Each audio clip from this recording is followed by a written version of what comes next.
Om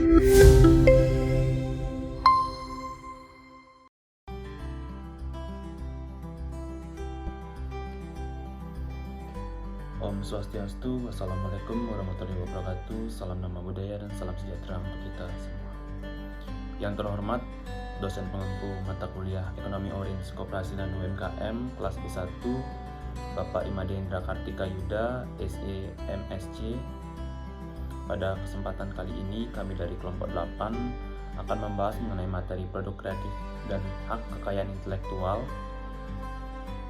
Sebelum kami mulai, kami akan memperkenalkan diri terlebih dahulu.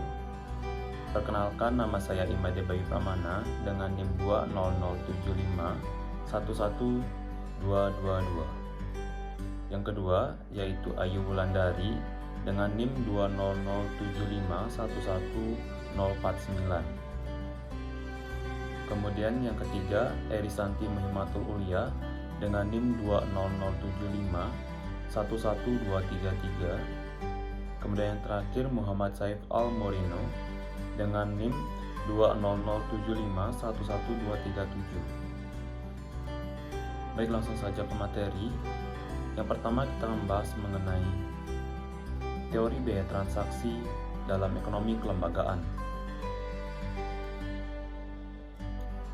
Seperti yang diketahui, pandangan neoklasik menganggap pasar berjalan secara sempurna tanpa biaya apapun karena pembeli atau customer memiliki informasi yang sempurna dan penjual atau produser saling berkompetisi sehingga menghasilkan harga yang rendah.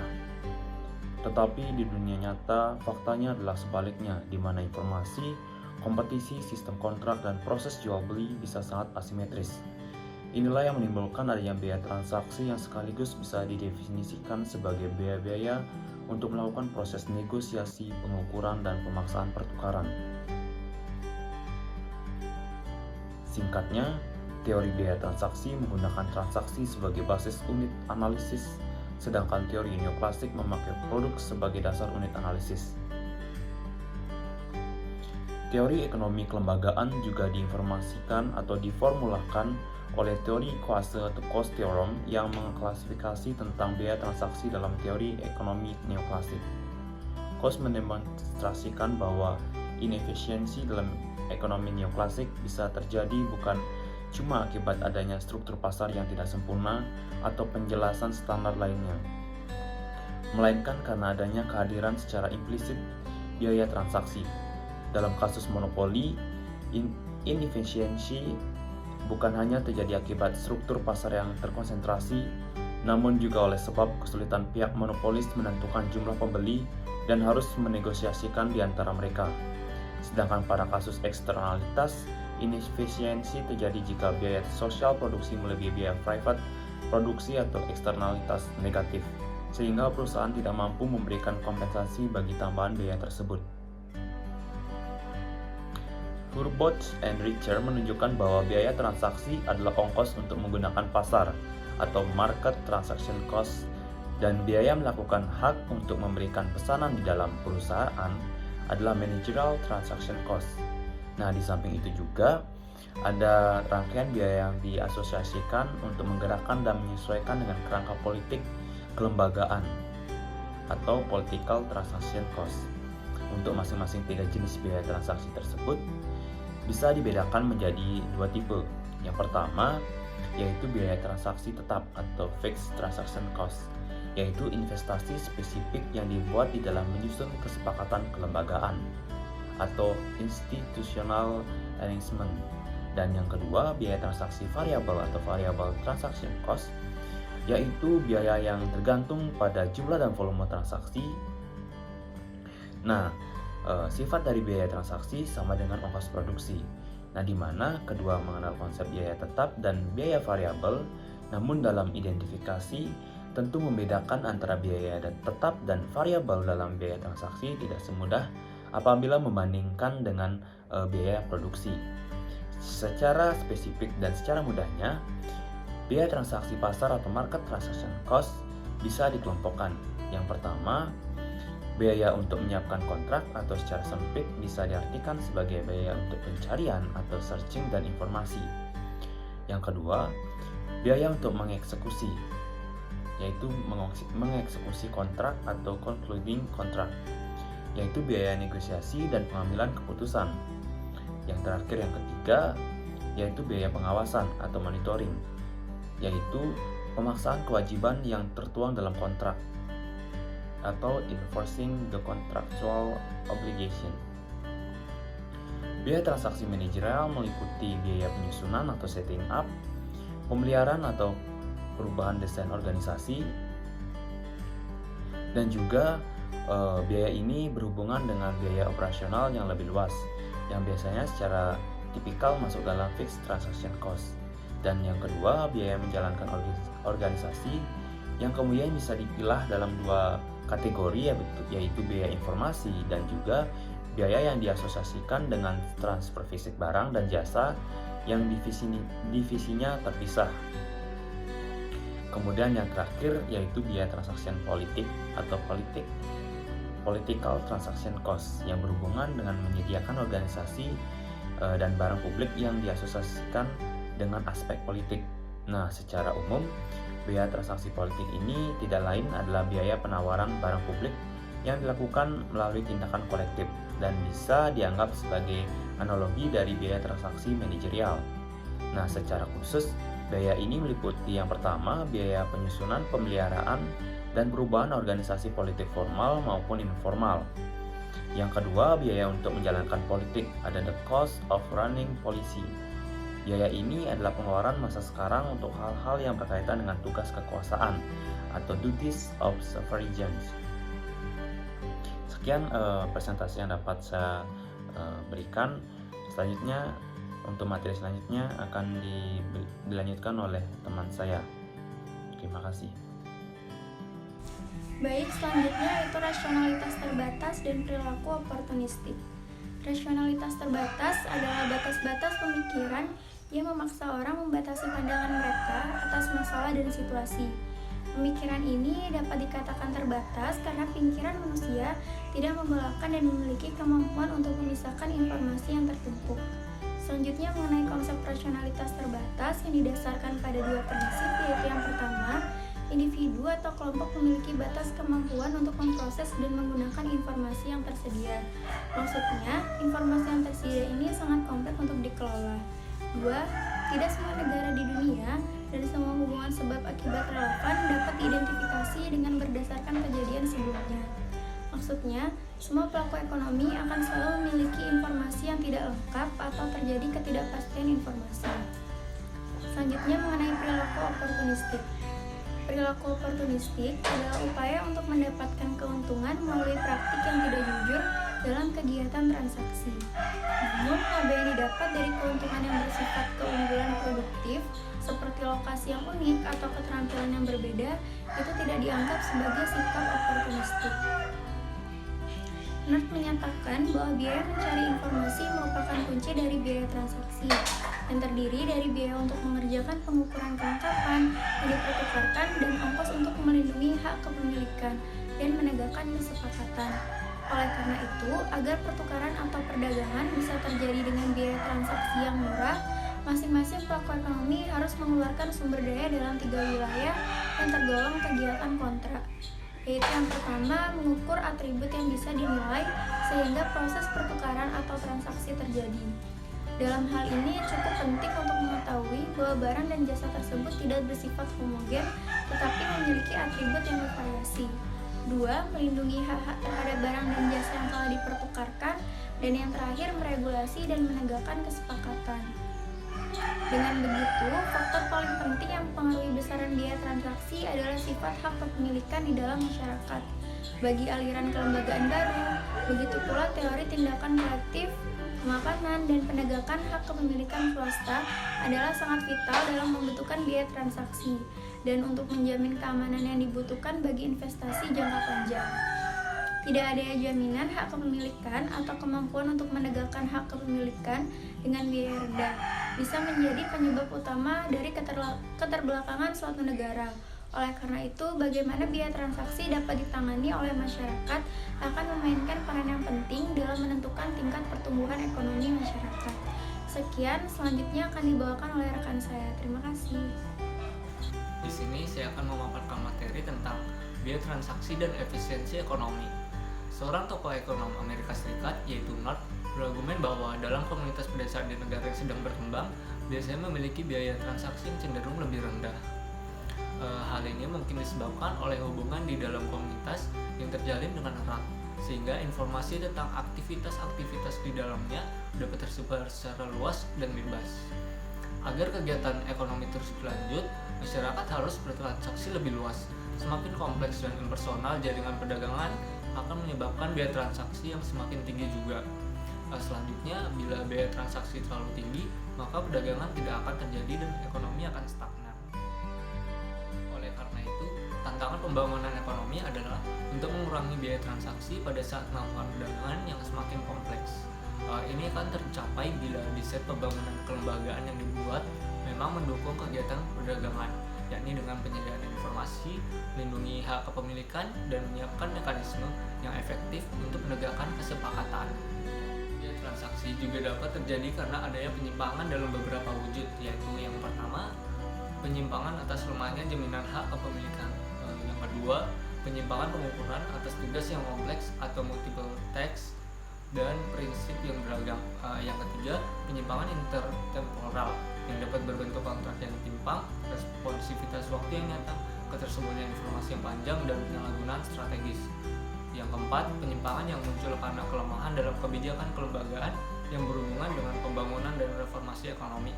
Dan yang kelima, kelemahan integritas atau probity yang dirujuk oleh James Wilson sebagai sovereign transaction. Dari seluruh masalah ini adalah informasi yang kurang sempurna. Kontraktor berusaha untuk membuat keputusan rasional yang didasarkan atas informasi, tetapi dibatasi oleh kesenjangan informasi yang tersedia. Oleh karena itu, biaya kontrak yang telah diidentifikasi oleh North ditambahkan oleh Williamson dengan biaya adaptasi. Biaya adaptasi ini meliputi yang pertama, biaya yang ditimbulkan ketika kontrak yang sudah terjadi mengalami perpindahan ke situasi suboptimal di bawah kondisi yang diharapkan. Yang kedua, biaya negosiasi untuk mendapatkan skema kontrak yang lebih baik dari pihak lain. Dan yang ketiga, biaya arbitrasi atau pergi ke pengadilan apabila terjadi sengketa. Relatif pentingnya perbedaan biaya yang diasosiasikan dengan transaksi tergantung kepada sifat transaksi tersebut. Williamson mengompilasi 3 sifat utama dari transaksi itu. Yang pertama adalah frekuensi, ketidakpastian, dan spesifitas aset. Baik, terima kasih atas waktu yang telah diberikan kepada saya. Di sini saya akan menyampaikan materi mengenai teori kontrak dalam ekonomi kelembagaan. Dalam pendekatan ekonomi, biaya transaksi atau transaction cost ekonomis, basis dari unit analisis adalah kontrak atau transaksi tunggal antara dua pihak yang melakukan hubungan ekonomi. Kontrak secara umum menggambarkan kesepakatan satu pelaku untuk melakukan tindakan yang memiliki nilai ekonomi kepada pihak lain dengan konsekuensi adanya tindakan balasan atau pembayaran. Konsep kontrak dalam ini merupakan konsep mengenai hak kepemilikan yang dalam banyak hal lebih luas dibandingkan konsep hukum tentang kontrak. Dalam teori standar neoklasik, kontrak biasanya diasumsikan dalam kondisi lengkap yang dapat dibuat dan ditegakkan tanpa biaya. Namun realitanya untuk membuat dan menegakkan kontrak tersebut sangat sulit karena adanya biaya transaksi. Kontrak selalu tidak lengkap karena dua alasan. Yang pertama yaitu adanya ketidakpastian. Dengan adanya ketidakpastian ini dapat menyebabkan terbukanya peluang yang cukup besar bagi munculnya contingencies, sehingga muncul biaya untuk mengetahui dan mengidentifikasi dalam rangka merespon seluruh kemungkinan ketidakpastian tersebut. Yang kedua, kinerja kontrak khusus. Kinerja kontrak khusus ini misalnya yaitu menentukan jumlah energi yang dibutuhkan pekerja untuk melakukan pekerjaan yang rumit. Mungkin membutuhkan biaya yang banyak untuk melakukan pengukuran tersebut.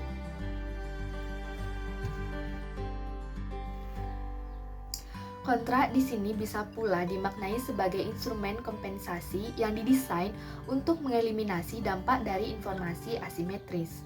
Dalam kegiatan ekonomi modern, tipe kontrak dipilah dalam 3 jenis, yaitu yang pertama ada teori kontrak agensi. Dalam teori kontrak agensi ini terdapat dua pelaku yang berhubungan, yaitu prinsipal dan agen. Yang kedua, teori kontrak kesepakatan otomatis. Dalam teori ini, sistem hukum sangat mungkin tidak sempurna atau informasi yang relevan tidak bisa diverifikasi oleh pengadilan. Dan yang ketiga, teori kontrak relasional. Teori kontrak ini dipahami sebagai kontrak yang tidak bisa menghitung seluruh ketidakpastian di masa depan, tetapi hanya berdasarkan kesepakatan di masa lalu, saat ini, dan ekspektasi terhadap hubungan di masa depan di antara pelaku-pelaku yang terlibat dalam kontrak. Terdapat 4 aspek yang menjadi faktor perbedaan jenis kontrak, yaitu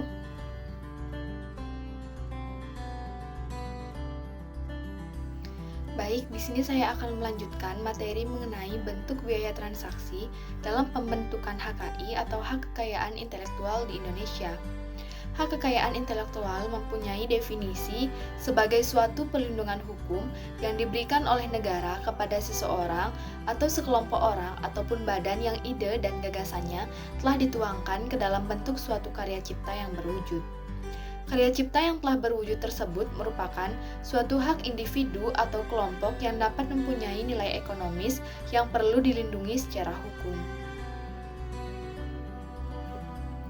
Sifat hak kekayaan intelektual di sini ada 2. Yang pertama yaitu mempunyai jangka waktu tertentu atau terbatas. Apabila telah habis masa perlindungannya, ciptaan atau penemuan tersebut akan menjadi milik umum. Tetapi ada pula yang setelah habis masa perlindungannya dapat diperpanjang lagi, misalnya seperti hak merek. Kemudian yang kedua bersifat eksklusif dan mutlak. HKI atau hak kekayaan intelektual yang bersifat eksklusif dan mutlak ini maksudnya adalah hak tersebut dapat dipertahankan terhadap siapapun. Pemilik hak dapat menuntut terhadap pelanggaran yang dilakukan oleh siapapun. Pengaturan hak kekayaan intelektual di Indonesia itu ada 2. Yang pertama yaitu hak cipta dan yang kedua ada hak kekayaan industri. Hak cipta di sini dilindungi oleh Undang-Undang Nomor 19 Tahun 2002 tentang hak cipta. Hak cipta adalah hak khusus bagi pencipta maupun penerima hak untuk mengumumkan atau memperbanyak ciptaannya maupun memberi izin. Untuk itu, dengan tidak mengurangi pembatasan menurut peraturan perundang-undangan yang berlaku. Pemegang hak cipta adalah pencipta sebagai pemilik hak cipta atau orang yang menerima hak tersebut dari pencipta. Kemudian, pendaftaran hak cipta di sini tidak merupakan suatu kewajiban untuk mendapatkan hak cipta, tetapi untuk lebih baiknya dianjurkan pada pencipta maupun pemegang hak cipta untuk mendaftarkan ciptaannya. Karena surat pendaftaran ciptaan tersebut dapat dijadikan sebagai alat bukti nanti di pengadilan, apabila timbul suatu sengketa di kemudian hari terhadap ciptaan tersebut.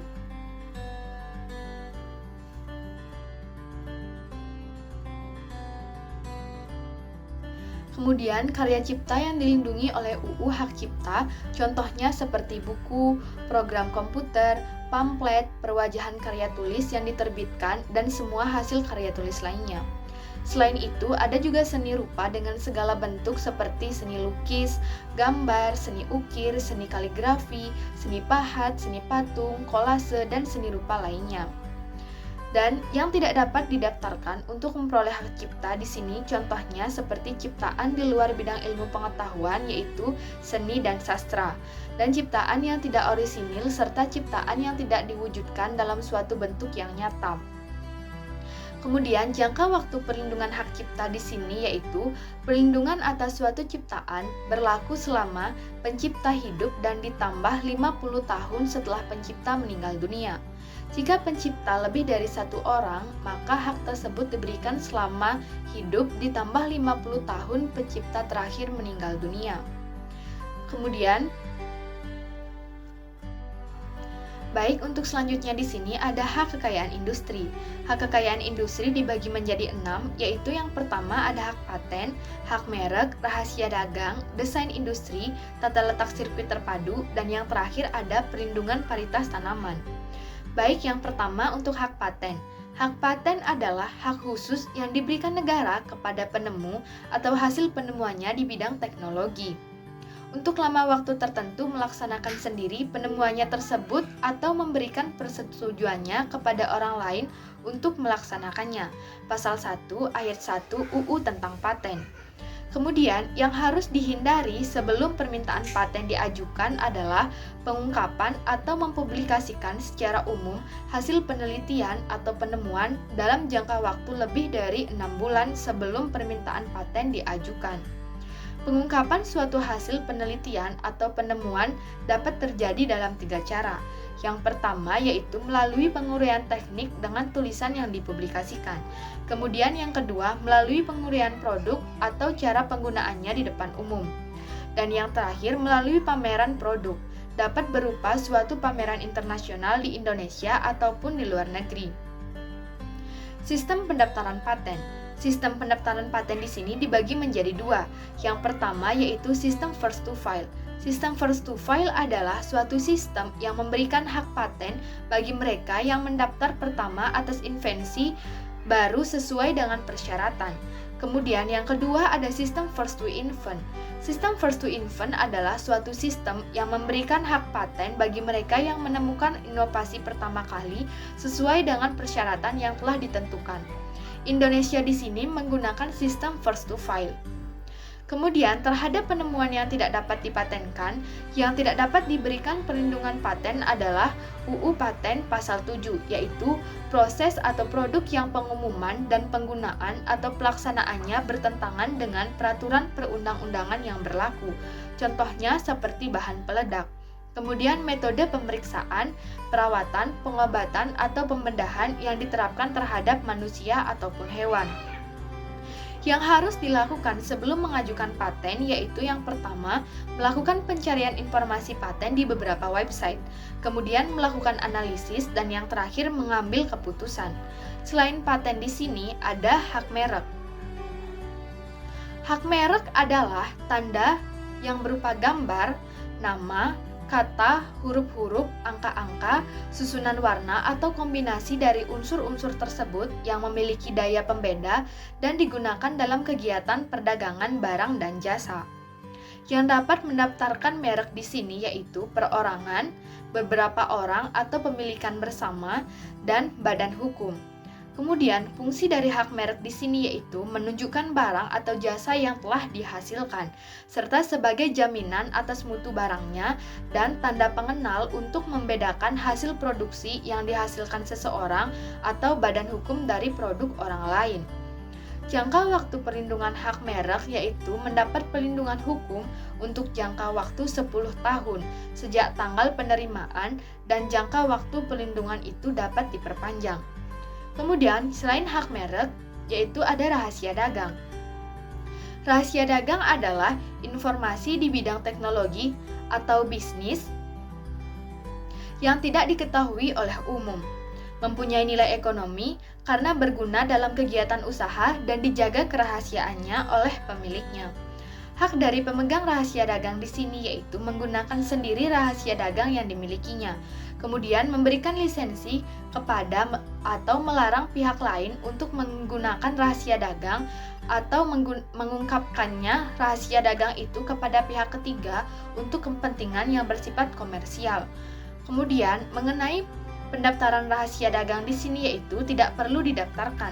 Akan tetapi, jika akan dilakukannya pengalihan hak, harus ada dokumen pengalihan hak atas hasil ini harus dicatat pada Ditjen HKI atau hak atas kekayaan intelektual dengan membayar biaya administrasi sebagaimana diatur dalam UU Rahasia Dagang. Apabila tidak dicatat pada Ditjen HKI atau hak atas kekayaan intelektual, maka perlindungan hukum terhadap rahasia dagang tersebut tidak berakibat hukum pada pihak ketiga. Kemudian, jangka waktu rahasia dagang di sini yaitu dagang tidak terbatas sepanjang rahasia itu dapat dipegang oleh pemiliknya. Kemudian, desain industri. Desain industri adalah suatu kreasi tentang bentuk, konfigurasi, atau komposisi garis atau warna, atau garis dan warna, atau gabungan daripadanya yang berbentuk 3 atau 2 dimensi yang memberikan kesan estetis. Hak desain industri di sini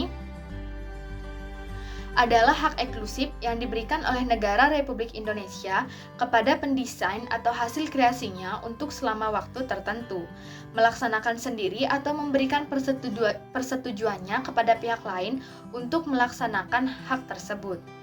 Kemudian, Selanjutnya ada desain tata letak sirkuit terpadu. Sirkuit terpadu adalah suatu produk dalam bentuk jadi atau setengah jadi yang di dalamnya terdapat berbagai elemen dan sekurang-kurangnya satu dari elemen tersebut adalah elemen aktif. Jangka waktu perlindungan desain tata letak sirkuit terpadu ini yaitu diberikan kepada pemegang hak sejak pertama kali desain tersebut dieksploitasi secara komersial dimanapun. Atau sejak tanggal penerimaan, jangka waktu perlindungan adalah 10 tahun. Kemudian, jika desain tata letak sirkuit terpadu adalah dieksploitasi secara komersial, permohonan harus diajukan paling lama 2 tahun terhitung sejak tanggal pertama kali dieksploitasi. Dan yang terakhir yaitu perlindungan varietas tanaman. Hak perlindungan varietas tanaman atau disingkat dengan PVT adalah hak yang diberikan kepada pemulia atau pemegang hak PVT untuk menggunakan sendiri varietas hasil pemuliaannya atau memberi persetujuan kepada orang atau badan hukum lain untuk menggunakannya selama waktu tertentu. Pasal 1 ayat 2 Undang-Undang Nomor 29 Tahun 2000 tentang Perlindungan Varietas Tanaman. Jangka waktu perlindungan yang diberikan adalah 20 tahun untuk tanaman semusim dan 25 tahun untuk tanaman tahunan. Baik, sekian presentasi yang dapat saya sampaikan. Untuk waktu dan tempat saya kembalikan kepada moderator. Sekian yang dapat kami sampaikan. Jika ada kata atau materi yang kurang, kami mohon maaf. Kami tutup dengan Prama Santi Om, Santi Santi Om. Wassalamualaikum warahmatullahi wabarakatuh. Salam nama budaya dan salam sejahtera untuk kita semua. Terima kasih.